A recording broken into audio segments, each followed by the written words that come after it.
Bienvenidos al podcast Cristianismo Historia. En este episodio continuamos con la traducción del comentario a los Romanos de Martin Lloyd-Jones. Seguimos con el primer tomo, pasamos al capítulo 13.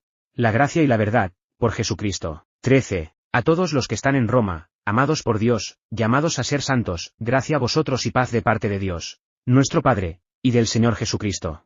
En primer lugar, doy gracias a mi Dios, por medio de Jesucristo, por todos vosotros, porque se habla de vuestra fe en todo el mundo. Romanos 1, 7-8. Cuando se decidió dividir las Escrituras en capítulos y versículos, me parece que habría sido muy acertado que se empezara de nuevo con un nuevo número en la palabra gracia, a mitad de este séptimo versículo.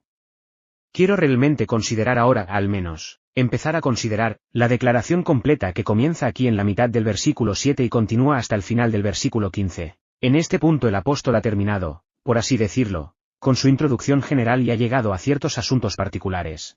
Podríamos decir que ahora se pone a tono con estos romanos a los que escribe. Ya les ha recordado que son amados de Dios, que son llamados y que son santos. Pero eso es cierto para todos los cristianos. Ahora quiere dirigirse a ellos un poco más directamente, quiere decirles por qué les escribe, y quiere hacerles saber lo que siente con respecto a ellos en un sentido muy personal. En otras palabras, este pasaje, desde la mitad del séptimo verso hasta el final del 15, es más o menos puramente personal. No hay ninguna gran doctrina expuesta como tal. Eso ya lo hemos visto. Lo hemos visto de una manera casi sorprendente en los versos que hemos estado considerando, especialmente en esos 4 primeros versos, y volveremos a verlo en esa forma en los versos 16 y 17, y de ahí en adelante. Pero aquí, como digo, el apóstol está haciendo algo que, en cierto sentido, es puramente pastoral, solo está colocando las relaciones personales y humanas, si se quiere, en su lugar correcto, y poniéndolas en orden para poder establecer este. Sin embargo, fíjense en la forma en que lo he expresado, porque aquí quiero enfatizar algo que es, me parece, de gran importancia. Ninguna gran doctrina se declara aquí explícitamente, pero, a medida que leamos y trabajemos juntos en estas declaraciones, encontraremos constantemente que la doctrina más vital e importante está toda implícita. En otras palabras, aunque el apóstol no pretende ser doctrinal en este punto, sin embargo es doctrinal. Este es un punto que necesita solo una palabra de énfasis. La vida cristiana es una y es indivisible. Consiste en la fe y las obras, la creencia y la práctica, y las dos cosas son totalmente inseparables, nunca deben dividirse. Nunca debemos intentar dividirlas intelectualmente y en el pensamiento, y menos aún debemos intentar dividirlas en la práctica. En otras palabras, toda la vida cristiana es el resultado de lo que creemos. No hay nada que conozca que sea más antibíblico, y que sea más peligroso para el alma, que dividir la doctrina de la vida. Hay ciertas personas superficiales que dicen, no puedo molestarme con la doctrina, no tengo tiempo. Soy un hombre ocupado, y no tengo tiempo para leer libros, y no tengo, quizás, la aptitud. Soy un hombre práctico. Creo en vivir la vida cristiana. Que se interesen otros por la doctrina. Ahora bien, no hay nada que todas las epístolas del Nuevo Testamento condenen más que esa misma actitud. ¿Cuál es el análisis de cualquier epístola del Nuevo Testamento? ¿No es esto, después de una salutación preliminar, la doctrina inmediata? Y después de haber esbozado la gran, por lo tanto, la aplicación de la doctrina. El Nuevo Testamento no sabe nada de esa actitud que dice, las doctrinas no importan. Lo que cuenta es la vida. La razón es que, si su vida y su modo de vivir no son el resultado de su doctrina, no es una vida cristiana, es otra cosa. Usted puede vivir una vida buena y moral sin ser cristiano. Puedes hacer mucho bien sin ser cristiano. Se puede ser muy idealista sin ser cristiano. La característica peculiar del cristiano, por tanto, es que todas sus acciones están directamente conectadas con su doctrina, con su creencia. Modo que, aunque Pablo escriba de forma puramente pastoral y personal, sin exponer la doctrina, sino hablando directamente a la gente, en todo momento está obligado a hacerlo en términos de doctrina. Eso es exactamente lo que hace el apóstol en este punto. Más adelante les va a esbozar estas tremendas doctrinas, pero aquí les dice, me gustaría que supieran exactamente lo que siento por ustedes. Llevo años anhelando venir a veros. No pasa un día sin que rece por ti. Hasta ahora no se me ha permitido venir, pero sigo esperando que venga, y que sea muy pronto, porque te tengo en mi corazón, y quiero venir por varias razones. Eso es realmente todo lo que quiere decir, pero observen la forma en que lo dice y la manera en que lo plantea. Ahí, entonces, digo, hay algo que seguramente debería ser una lección para todos nosotros. Cada una de nuestras acciones como cristianos debería estar siempre en función de lo que creemos. En realidad, No deberíamos ser capaces de pensar en absoluto si no es en términos de estos artículos de fe que suscribimos y, en los que creemos más sincera y profundamente. Procedamos, pues, a ver todo esto funcionando en la práctica. Tomemos la declaración desde la mitad del verso 7 hasta el final del verso 15. Ahora hay dos posibilidades que se nos presentan al examinar este pasaje. Una es que podríamos simplemente tomar declaración por declaración, ir del verso 7 al 8 y hacer comentarios, luego al verso 9, y así sucesivamente. Muy bien, eso es muy legítimo. Pero me parece que será mucho más provechoso para nosotros si en lugar de hacerlo así, lo tomamos de la siguiente manera. Hay obviamente dos cosas principales que el apóstol está diciendo aquí. En primer lugar, nos dice ciertas cosas sobre los romanos y, en segundo lugar, hay cosas que dice sobre sí mismo. Encontrarán, creo, que cualquier declaración individual, aislada, particular, en todo este párrafo, estará bajo uno u otro de esos dos encabezados. O bien está diciendo algo a los cristianos romanos, o bien está diciendo algo sobre sí mismo. Como ven, lo que realmente está haciendo es decirles ciertas cosas sobre sí mismo y, al mismo tiempo, recordarles quiénes son y qué son. Muy bien, entonces, tomémoslo en ese orden. En primer lugar, ¿qué dice el apóstol a los cristianos romanos? Comienza, como recordarán, expresando su deseo de corazón para ellos, gracia a vosotros y paz de parte de Dios, nuestro Padre, y del Señor Jesucristo. Eso es lo que desea para ellos. Observen que esta es su fórmula habitual, si se me permite utilizar tal término, cuando se dirige a cualquier iglesia. Utiliza estas palabras, por supuesto, porque, habiéndolas utilizado, no hay nada más que decir. Cuando le desea a alguien la gracia y la paz de Dios nuestro Padre y del Señor Jesucristo, le ha deseado todo. Es un punto interesante, y las autoridades lo hacen y creo que con bastante razón que, en las epístolas pastorales a Timoteo y a Tito, desliza otra palabra entre las dos. Dice, gracia, misericordia y paz. No creo que nadie pueda decidir por qué hace esa diferencia. Puede ser que cuando está pensando en la gente colectivamente, en una iglesia, piensa en el bienestar general. En el bienestar general. Cuando escribe a un individuo, es más personal, y sabe que el cristiano individual tiene esta gran necesidad de misericordia constantemente. Así que al escribir a Timoteo y a Tito les dice, gracia, misericordia y paz. Sabe que necesitan esa misericordia para animarse. Como dice el escritor de la epístola a los Hebreos, nos acercamos con denuedo al trono de la gracia, para alcanzar misericordia y hallar gracia para el auxilio en el tiempo de necesidad. Pero aquí se omite, misericordia, como en la mayoría de las demás epístolas de la Iglesia. Sin embargo, ese punto es meramente pasajero. Lo importante para nosotros es fijarnos en las dos palabras que hay aquí. Piensa en estos cristianos de Roma, que necesitan, pues, por encima de todo, necesitan esta gracia. ¿Qué es eso? Es la bondad, si se quiere, es el favor, es la buena voluntad de Dios. La definición aceptada de gracia es, por supuesto, favor inmerecido. Significa bondad hacia alguien que no la merece en absoluto. Completamente inmerecido, no hay nada en absoluto que lo haga surgir. Ese es el significado de la gracia, y esa es toda la base de nuestra salvación. Si no fuera por la gracia de Dios no existiría el cristiano. En la práctica, el término se utiliza en las Escrituras para significar no solo la gracia de Dios en sí, sino las cosas que nos llegan como resultado de esa gracia. Por eso, cuando aquí les desea, gracia de Dios, nuestro Padre, y del Señor Jesucristo, está deseando que disfruten de todas las bendiciones que es posible que experimente un cristiano, que esta maravillosa actitud de Dios hacia nosotros en el amor, a pesar de nuestro pecado, se les manifieste en toda su plenitud y en toda su gloria. Que lo tengan, que lo experimenten, que se derrame sobre ellos, que conozcan y experimenten, por tanto, el amor de Dios en toda su plenitud.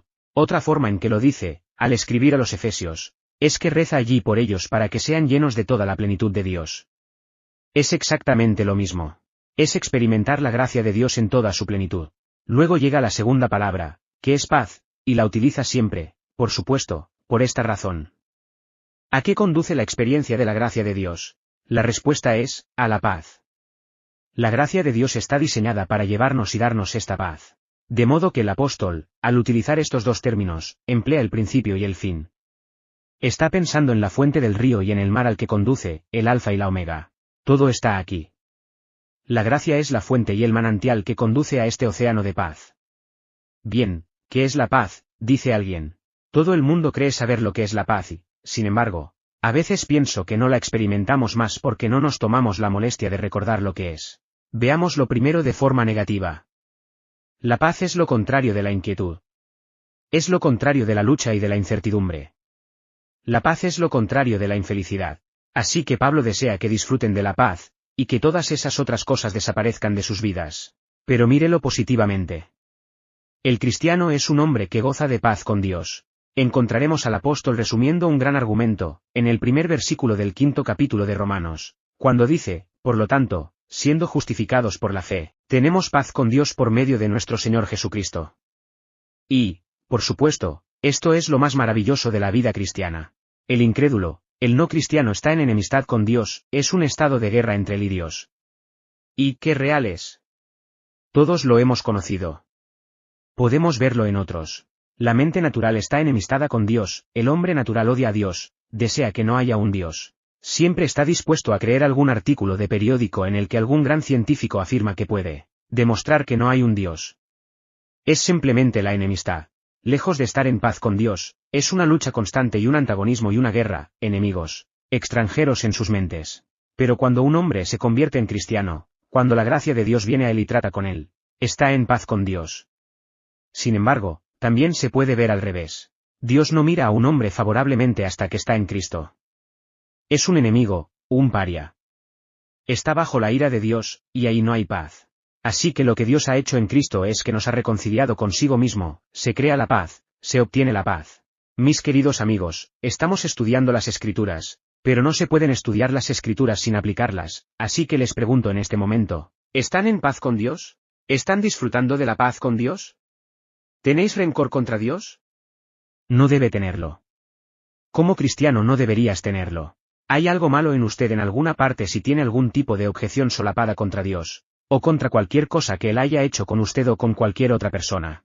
Si hay alguna duda o cuestionamiento, no está disfrutando de la paz. Estar en paz con Dios debería significar que no hay nada que se interponga. Nuestro corazón, nuestra mente, todo nuestro ser está abierto y disfrutamos de Dios. El fin principal del hombre es glorificar a Dios y disfrutar de Él para siempre. La paz con Dios. La gracia de Dios nos lleva a esto. Por eso Pablo quiere que experimenten la gracia, para que puedan disfrutar de esta. Pero entonces, como ven, no es solo la paz con Dios, sino también la paz interior. Cada uno de ellos daría para un sermón, ¿no es así? Se puede ampliar, y espero que cualquier predicador entre nosotros lo haga. Yo hago lo posible, por el tiempo, para no hacerlo. La paz, digo, no solo con Dios sino la paz interior. ¿Y qué significa esto? Pues significa una ausencia de inquietud interior. Que inquietos somos todos por naturaleza, cuán intranquilos como resultado del pecado. Mire nuestros ceños fruncidos, nuestras cejas fruncidas. Mire los rostros de los hombres y mujeres llenos de ansiedad. Están ansiosos, están perturbados y preocupados, están inquietos, inseguros e infelices, suponiendo que esto ocurra. ¿Y si no tiene lugar? ¿Qué me va a pasar? Eso es inquietud. No estamos en paz con nosotros mismos. Como dice Agustín, nuestros corazones están inquietos hasta que encuentran su descanso en ti. Pero cuando experimentamos la gracia, se nos da esta paz interior. La guerra termina. No es que la ansiedad sea finalmente demolida, pero en todo caso vemos las cosas de manera diferente, y hay un descanso en el Señor. Pablo, al escribir a los filipenses, dice en esas memorables frases, todo lo puedo en Cristo que me fortalece. He aprendido, en cualquier estado en que me encuentre, a estar contento. Ese es un hombre que está tranquilo consigo mismo, su corazón inquieto se ha calmado.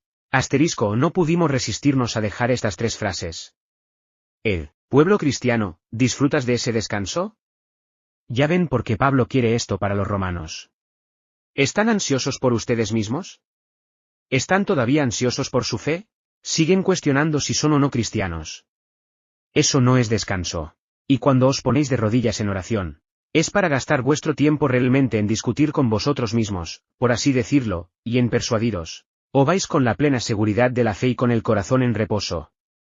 Eso es lo que el cristiano debe disfrutar. ¿Y estáis preocupados por vuestras circunstancias, por vuestro futuro y por lo que os va a ocurrir? Como personas cristianas debemos conocer el descanso interior, el descanso con nosotros mismos. Un descanso a pesar de las circunstancias y el accidente y la casualidad, y todas las muchas cosas que nos pueden suceder en este mundo. Y de la misma manera estamos destinados a disfrutar del descanso y la paz con los demás, con otras personas, con otras cosas. Compruébenlo ustedes mismos. Pregunto una vez más, ¿estamos disfrutando de estas cosas que Pablo quería que disfrutaran los miembros de la Iglesia de Roma? Dios no permita que nadie asista a estas reuniones con una especie de interés académico solamente, y como estudiante, y diga, me interesa la definición de la gracia y la paz. No es la definición lo que necesita, amigo mío, es la experiencia de la misma. Dios no permita que alguna vez mire la palabra de Dios objetivamente, y diga, así, soy un estudiante de la palabra. Es una buena cosa ser un estudiante de la palabra, pero solo para ser un practicante y un experimentador de la palabra. Porque no sirve de nada hablar de estos términos si no sabemos lo que son experimentalmente. Gracia y paz sean con vosotros. He aquí, pues, el principio y el fin. Pero fíjese en cómo lo expresa Pablo. Dice, gracia y paz de parte de Dios, nuestro Padre, y del Señor Jesucristo. Aquí quiero mostrarles de nuevo la forma en que la doctrina sigue deslizándose. Noten que espera que disfruten de esta gracia y paz de Dios, a quien describe como, nuestro Padre, y las dos palabras son significativas. Dios es Padre para el cristiano. No nadie más. No existe la paternidad universal de Dios en ese sentido. Dios es el creador de todo y todos somos su descendencia en ese sentido, pero no es Padre. Vosotros, dijo un día nuestro Señor a los judíos, sois de vuestro padre el diablo, y las obras de vuestro padre haréis. El cristiano conoce a Dios como su Padre. No es una abstracción filosófica, lo X, lo absoluto, lo eterno. No, no. Él es su Padre. No solo Dios el Creador, sino Padre ahora, y personal, nuestro Padre. No es sorprendente que el apóstol lo exprese así. Noten que no dice, gracia a ustedes y paz de parte de Dios. No lo deja así. No, como cristianos están en una nueva relación, nuestro Padre. ¿Es Él su Padre? Piensas en Él como un Dios lejano en la distancia, o lo conoces como tú. Pero entonces se fija en esta palabra vital y fascinante, y... gracia a vosotros de Dios nuestro Padre y del Señor Jesucristo. ¿Qué hay de interesante en eso? Se preguntará usted. Bueno, aquí hay doctrina, profunda doctrina. La pequeña palabra, y, aquí me dice que el Señor Jesucristo es igual a Dios. Me dice que Jesús de Nazaret no solo era un hombre sino que es el Hijo eterno de Dios. Dios Padre y, ¿qué se puede poner al lado de Dios? Nada más que a Dios. No se puede poner un hombre al lado de Dios, no se puede poner un poder, no se puede poner nada. Cualquier cosa que se ponga a su lado debe ser igual a Él, Dios nuestro Padre y el Señor Jesucristo. Debe ser el Hijo de Dios. Pablo ya nos ha dicho que Él es, nacido de la semilla de David, según la carne, declarado Hijo de Dios con poder, según el Espíritu de Santidad. La pequeña palabra, y, nos dice todo eso. En otras palabras, Pablo está declarando aquí, en esta parte puramente pastoral de la carta, toda la asombrosa doctrina de la persona de Cristo, el Hijo unigénito de Dios, CEO igual con el Padre. Dios nuestro Padre y... no hay otro lugar donde colocarlo. Salió del seno de Dios, allí ha vuelto. Está a la derecha de la persona de Dios. Así que, como ven, en una palabra de paso, por así decirlo, no solo introduce de nuevo la doctrina de la persona de Cristo, sino que nos muestra de dónde viene la doctrina de la bendita Santa Trinidad. Hay otra persona que también pertenece a ella, Dios el Espíritu Santo. ¿No es patético que alguien no vea estas cosas? Que los hombres hayan tratado de argumentar, y todavía lo hacen, que el Señor Jesucristo no es Dios eterno como lo es Dios el Padre, y como lo es Dios el Espíritu Santo. Por lo tanto, al estudiar nuestras escrituras vigilemos cada palabra. Dije que no había ninguna gran doctrina explícita aquí, pero vean cómo está implícita, de repente, cuando menos lo esperan, por la pequeña palabra y Él trae las dos doctrinas más poderosas de todas, y esas en medio de los saludos más ordinarios en los que el apóstol está poniendo a sí mismo con sus corresponsales. Volvemos a levantar nuestros corazones, y alabamos y adoramos al recordar que, tanto amó Dios al mundo que dio a su Hijo unigénito, y eso es gracia. La ley fue dada por Moisés, pero la gracia y la verdad vinieron por Jesucristo. Así que la gracia y la paz que disfrutamos deben, necesariamente, venir siempre de Dios Padre, y también del Señor Jesucristo. Eso es lo primero que el apóstol desea para los miembros de la Iglesia de Roma. Lo segundo es que da gracias a Dios por ellos. En primer lugar, dice, doy gracias a mi Dios por medio de Jesucristo por todos vosotros, porque se habla de vuestra fe en todo el mundo. De momento, fíjese, nos concentramos simplemente en lo que dice a los romanos, no en lo que dice de sí mismo. Volveré a hablar de eso más adelante, pero aquí nos ocupamos de lo segundo que les dice a los romanos. Y fíjense de nuevo en la importancia de mirar esto negativamente. Observe que no les da las gracias, sino que da las gracias a Dios por ellos. No les da las gracias por ser lo que son. No les da las gracias por haberse unido a la Iglesia y por ser fieles. Nunca puedo entender a los ministros que agradecen a la gente por asistir a un servicio y que les dicen lo buenas y agradables que son. No debemos ser alabados, amigos míos. Es a Dios a quien hay que alabar por lo que somos. Como ven, estamos de nuevo en medio de una doctrina profunda y profunda. ¿Por qué agradece a Dios por ellas? Bueno, ya nos lo ha dicho, ¿verdad?, en el versículo 6 y en el versículo 7, especialmente en esa primera mitad del versículo 7, a todos los que están en Roma, los cristianos de Roma. ¿Por qué son cristianos en Roma? Porque son amados por Dios. Él los ha amado. No solo eso. Los ha llamado, los ha apartado. Así que, naturalmente, cuando llega a esta cuestión de la acción de gracias por los cristianos de Roma, el único al que debe dar las gracias es a Dios. Dice de sí mismo, por la gracia de Dios soy lo que soy, y ellos son lo que son por la misma gracia. Así que da gracias a Dios por ellos. Son cristianos. Pero fíjese que de manera especial da gracias a Dios por su fe. En primer lugar, doy gracias a mi Dios, por medio de Jesucristo, por todos vosotros, porque se habla de vuestra fe en todo el mundo. ¿Qué quiere decir con eso? No sostengo la opinión de que quiera decir que tenían una fe muy inusual o especial. Eso existe, ¿no es así? Recuerdan que en el capítulo 12 de Primera de Corintios, en la lista de dones espirituales que se da allí, entre ellos se menciona este don especial de la fe. Ahora bien, eso no significa fe salvadora, porque todos los cristianos tienen fe salvadora. Pero todos los cristianos no tienen ese don especial y peculiar al que se hace referencia allí. Ese es el tipo de fe que tenían hombres como Hudson Taylor y George Muller, y otros. Se les dio un don especial de fe para manifestar la gloria de Dios. Ahora bien, no creo que el apóstol se refiera a eso aquí. A lo que se refiere es al hecho de que tienen fe en un sentido salvador. Es otra forma de decir que agradece a Dios que sean cristianos. No está diciendo que sean inusuales o sobresalientes en su fe y en su manifestación de fe. No, está agradeciendo a Dios que tengan fe. Y, de nuevo, observe que da gracias a Dios por ello. El apóstol tiene cosas muy interesantes que decir sobre la fe. Llegaremos, si Dios quiere, a ese pasaje del capítulo 12 donde dice: según la medida de la fe que Dios ha repartido a cada uno. Así que nosotros, siendo muchos, somos uno en Cristo, y cada uno miembro del otro. Teniendo, pues, dones diferentes según la gracia que se nos ha dado. Profeticemos según la proporción de la fe. Pero no nos quedamos con eso ahora, observemos estas cosas de pasada. Estoy sugiriendo que el apóstol aquí está realmente agradeciendo a Dios el hecho de que estas personas sean cristianas, y que estén ejerciendo su fe en Dios a través del Señor Jesucristo. En particular, noten, él agradece a Dios por esto porque se habla de ello en todo el mundo. Debo decir solo una palabra de refilón sobre esto, porque a menudo encontrará en la discusión con la gente sobre ciertas doctrinas, que tienden a decir cosas como esta. Ahora bien, cuando la Biblia dice mundo quiere decir mundo, y mundo quiere decir el mundo entero, y quiere decir todo el mundo en el mundo. Pero, ¿cree usted que Pablo está diciendo aquí que todas las personas que vivían entonces en el mundo habían oído hablar de la fe de estos cristianos romanos? Por supuesto que no. Probablemente había miles de personas que nunca habían oído que hubiera un solo cristiano en Roma y, sin embargo, Pablo dice, se habla de vuestra fe en todo el mundo. ¿Qué es esto? Los entendidos dicen que se trata de una hipérbole natural. No se refiere a cada uno de los individuos vivos. Lo que quiere decir es lo siguiente: el mundo, de hecho, en su uso bíblico en un pasaje como este, significa el Imperio Romano, el mundo entonces conocido y civilizado. Había gente en el mundo entonces, fuera del Imperio Romano. Había gente que vivía en China, por ejemplo, pero nunca habían oído hablar de estas cosas. Así que, como ve, el mundo entero no se refiere a todos los individuos. Simplemente me refiero a ello por esta razón, que debemos tener cuidado, cuando nos encontremos con esta palabra, de dejar que el contexto la interprete. No sirve de nada decir mundo, y ser elocuente. Dejemos que el contexto decida lo que la palabra significa en cualquier caso particular, y encontraremos que tiene diferentes significados en diferentes lugares de esa manera.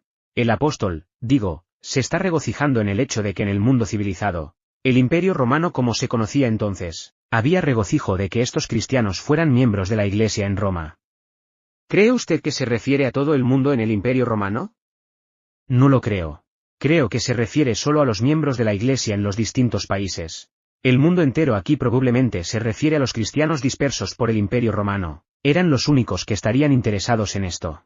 Los demás, algunos de ellos, podrían haber oído hablar de ello casualmente, pero podemos estar bastante seguros de que todos los ciudadanos romanos de todas partes no lo habían oído. Pero el pueblo cristiano sí lo había oído, y por eso se alegra tanto. Pablo dice lo mismo, lo encontrarán, en Primera de Tesalonicenses, donde dice, en efecto, no hay necesidad de que diga nada, la noticia se ha extendido sobre ustedes. Y eso es lo que quiere decir aquí, los cristianos de todo el Imperio Romano se habían enterado de que había cristianos incluso en Roma, y Pablo se alegra de ello, y ellos se alegran.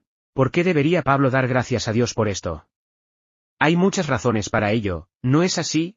Siempre es algo bueno y alentador oír hablar de otros cristianos y, después de todo, Roma era una ciudad muy importante. Era una ciudad imperial, el centro del Imperio Romano y del gobierno romano, y era algo bastante maravilloso que hubiera cristianos en la propia metrópoli. Zonas más alejadas del imperio se enteraban de que había cristianos bajo la misma sombra del palacio imperial, y se alegraban de ello y tenían todos los motivos para hacerlo. Y creo que también había algo más, Roma era la capital, el centro, y el resultado era, por supuesto, que había una gran multitud de gente allí, la gente se congregaba y gravitaba allí desde todas partes y, como ocurre con Londres hoy en día y con cualquier gran capital, se encontraban allí todos los tipos y clases. De modo que allí estaba representado todo, el vicio en su forma más extrema, la impiedad, la irreligión, las deidades paganas y todo lo que ocurría en la vida de la corte, todo estaba allí. Y, ya sabe, la gente sencilla del campo piensa a veces que no puede haber cristianos en esos lugares. A menudo lo han pensado en el pasado, y todavía tienden a pensarlo, aunque con la radio y la televisión y esas cosas, la diferencia entre la ciudad y el campo está desapareciendo rápidamente. Pero ciertamente en estos tiempos del Nuevo Testamento existía toda esta diferencia, y una gran ciudad era considerada casi como una especie de infierno. Pero de repente se enteran de que incluso en un lugar como Roma, con todo el infierno desatado, había compañías de personas cristianas que se reunían en los hogares y las casas de los demás, y eso alegró el corazón de los demás creyentes de todo el imperio. Otro efecto que tuvo fue la prueba final de que el Evangelio no es solo para los judíos sino también para los gentiles. Estaba allí en el corazón del gobierno. Estaba allí, precisamente en Roma. Así que se extendería por todas partes, y esa era otra razón, porque estaba allí en el corazón y en el centro, y la gente, saliendo de allí para servir al emperador en diferentes partes, se llevaría las buenas noticias del Evangelio. Así que el apóstol se alegra por todas estas razones. Permítanme hacer una última observación en este punto, que para mí es muy importante y significativa en la actualidad. Doy gracias a mi Dios porque se habla de su fe en todo el mundo. No tenían periódicos, ni telegramas ni teléfonos, no tenían radio ni televisión, ni agencias de prensa ni agentes publicitarios y, sin embargo, la noticia se difundió por todo el Imperio Romano de esta manera. ¿Qué lección sobre la publicidad de la Iglesia? ¿Cómo ha sucedido, cree usted? ¿Por qué se habló de ello en todo el mundo? ¿Cómo se dio a conocer? Mis queridos amigos, la respuesta es muy sencilla. Un avivamiento nunca necesita ser anunciado, siempre se anuncia a sí mismo. No es necesario anunciar la obra del Espíritu Santo, es su propia publicidad. Lea la historia de la Iglesia. Cuando el avivamiento estalla en un pequeño grupo, no importa lo pequeño que sea, la noticia se extiende y se despierta la curiosidad, y la gente viene y dice, ¿qué es esto? ¿Podemos participar en esto? ¿Cómo podemos hacernos con esto? El hombre no necesita anunciarlo, se da a conocer, se extiende por todo el mundo. Esto ha sucedido aquí. Esto es el avivamiento. Esto es Pentecostés. La obra del Espíritu Santo. Y la noticia se había extendido como un reguero de pólvora en aquel mundo antiguo con sus pobres medios de comunicación, y su ausencia y falta de medios publicitarios. ¿No es hora de que empecemos a pensar en términos del Nuevo Testamento, amigos míos? Cuando el Espíritu Santo entra y hace su poderosa obra, inevitablemente y siempre se da a conocer. Dios lo difunde. Lo ha hecho en cada avivamiento a lo largo de los siglos. Lo hace todavía. Siempre lo hará. Oh, que la Iglesia se concentre en experimentar el poder del Espíritu Santo. Créanme que cuando el Espíritu Santo desciende en un solo corazón o en un grupo de personas con poder, de la manera más asombrosa, de una manera que nadie puede entender, la noticia irá y se extenderá, y los corazones se encenderán y la gente hará viajes. Querrán acercarse a ella.